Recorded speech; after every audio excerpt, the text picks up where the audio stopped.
In this episode of the podcast, we talk about how to create or perfect your casting story.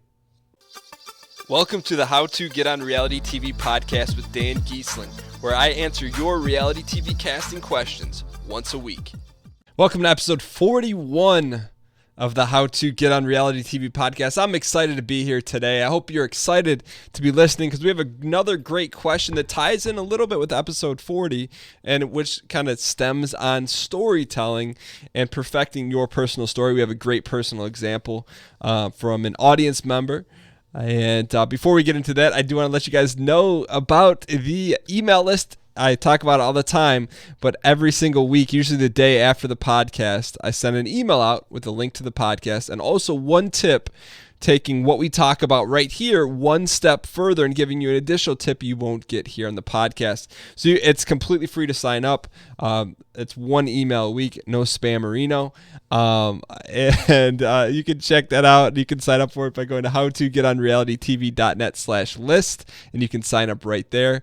And I promise I don't spam. I just try to help you guys just a little bit more. So the podcast is what I do to help, and then the email list is what I do to help, and then put just a little bit more on top to help you guys out a little bit further. For those guys that like to, I guess it's like the extra credit or really pushing yourself to the next level, reading all the books. Anyways, sign up for it at howtogetonrealitytv.net/list. So that being said, let's go ahead and let's run this question from Michelle.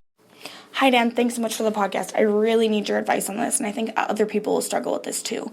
So I'm working on creating a story, and I've actually created a story a couple of times, but I feel that it's not compelling or authentic enough of myself to actually turn it into an elevator pitch that I'd feel comfortable using. I feel that I am an interesting person who'd be excellent for reality TV, and I just am having so much trouble with this. So a few of the things that I'm trying to incorporate are the fact that I was raised in a religion that's sort of like a cult.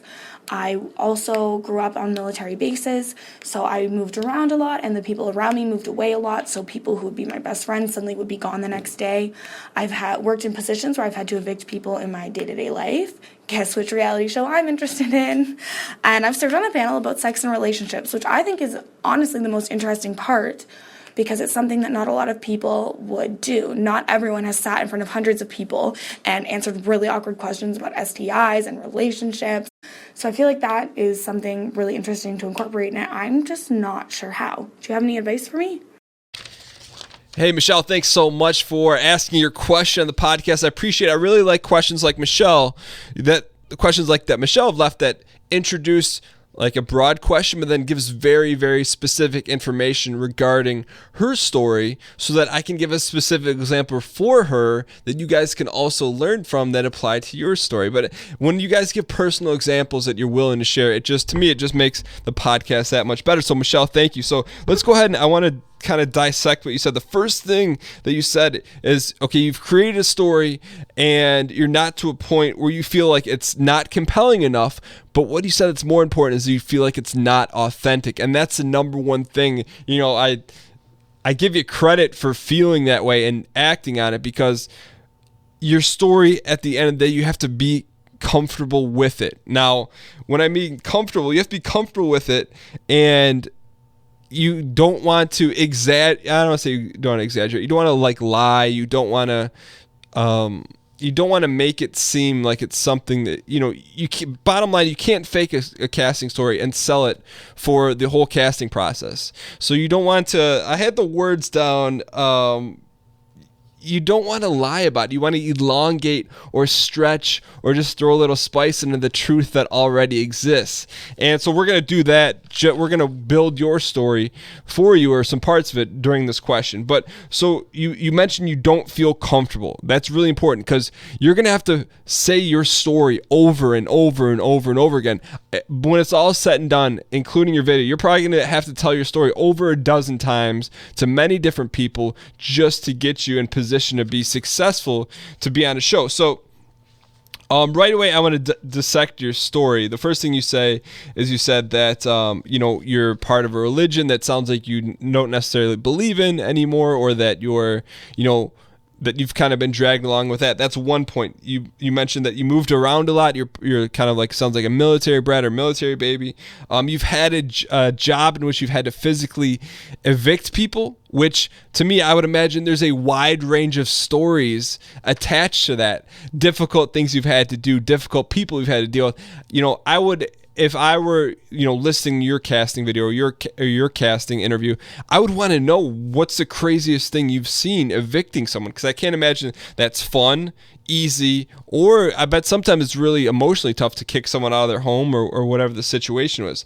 But the most compelling part is kind of the part that I think you may have glossed over, you just kind of tacked on at the end. It's your profession, or could be your Chiron is right there. So, your background with the moving out the military and the fact you've had to evict people, those are really good story builders, but your character or your Chiron is the fact you're like a relationship expert. And I don't want to get into the particulars of that because we like to keep this podcast like PG-13, but the fact that you've spoken on relationships and really in-depth things about relationships and relations and that sort of thing, that's really unique, and I could see that being an asset to a cast. You're part of the cast, but if you're cast on a show and you're a relationship expert, I would think the producers and the casting people could rely on you as a character to like really dig into the relationships, whether it's not even with you and someone else on the show, but like analyzing people and talking about your experiences and how you would break people down. I just imagine that you have a lot of interesting stories to tell as that. So I would use that as your kind of your broad umbrella or your broad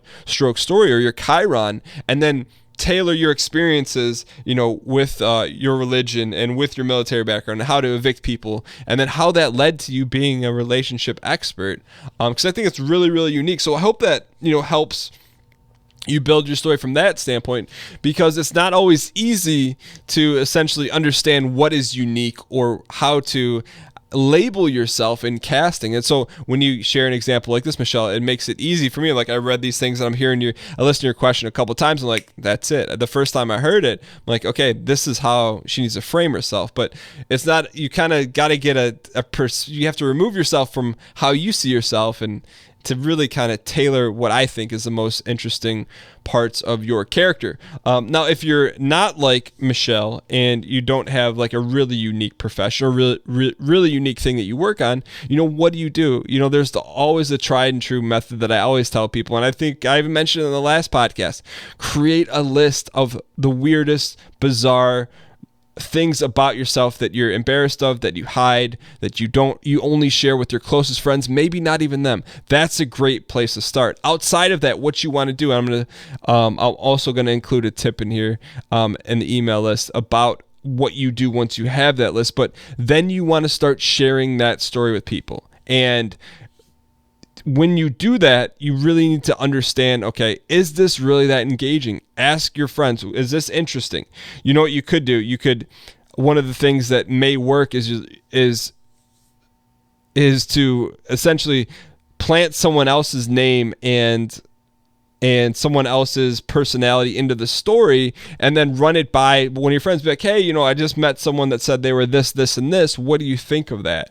Because then that's in a way, like sometimes it's really weird to ask friends or family members, hey, what do you think about me telling my story about how great I am? And sometimes we like to keep close to the chest that we're applying for reality TV. So take your story and say that you met that person out and about and see what they feel about that story, and they may ask questions about that person or about that story that you may not even think of that will help you also dive a little deeper. So I know this is a really specific question from Michelle, but I hope that helps everyone kind of work on their story. So a couple points to take away from this outside of Michelle's specific advice is, number one, okay, you got to feel comfortable pitching it. If it feels weird pitching it the first time, that's okay. It's not going to feel natural talking about yourself or talking about your elongated or stretched truth story.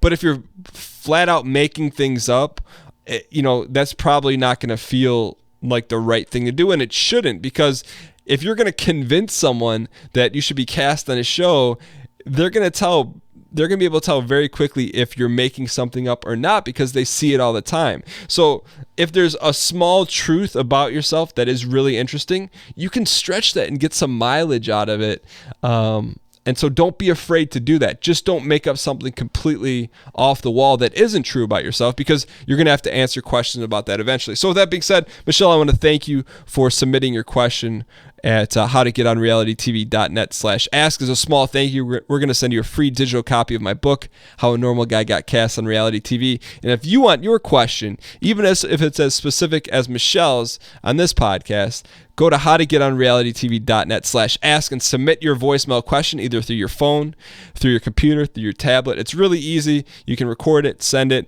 and then maybe I'll answer your question on the show. But thank you so much for the question, Michelle, and I hope that helped. All right, so that wraps up episode 41. I have a quick announcement about next week's episode. Because there are some things happening in Canada, we're going to have a special episode for you next week. We're going to try something a little different. And I think a lot of people, particularly north of the border, will appreciate it and find it particularly useful. And that's all I'm going to say about that. But I do want to remind you guys that there will be an additional tip about what to do with your 10 weird list items that I told Michelle to do and that I told you guys to do. What to do with that in the next step. I'm going to give that tip in the email list. You can sign up for it at howtogetonrealitytv.net/list, and it'll be there on the next day, which will be Tuesday, and you'll get that. So if you're listening to this podcast the day it was released, you still have time to get that tip. If not, you're out of luck. So don't wait to sign up on the list at howtogetonrealitytv.net/list. With that being said, hope you guys have a great week, and best of luck on your casting journey. See you guys.